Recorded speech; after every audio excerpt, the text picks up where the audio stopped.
Welcome to another new video. অন্য একটি নতুন ভিডিওতে স্বাগতম। Continue watching this video. ভিডিওটি দেখতে থাকুন and write a comment after watching this video. এই ভিডিওটি দেখার পরে একটি কমেন্ট করুন। It will help you to learn English. এটা আপনাকে ইংরেজি শিখতে সাহায্য করবে। কারণ when you write comment your brain works very nice.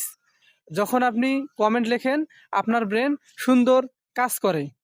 Let's start this video right now. You can see. চলুন ভিডিওটি শুরু করা যাক। এখন আপনি দেখতে পাচ্ছেন I am in this tree garden. আমি হচ্ছি এই গাছ বাগানে। There are lots of tree around me. আমার চারপাশে অনেকগুলো গাছ। This place is really beautiful. এই জায়গাটি সত্যিই অসাধারণ। Let me show you another very nice pond. এখন আমি আপনাকে দেখাচ্ছি অন্য একটি সুন্দর পুকুর। There is a pond in our village. আমাদের গ্রামে একটা পুকুর আছে। The pond is really nice. পুকুরটি অনেক সুন্দর। There are lots of water in this ponds.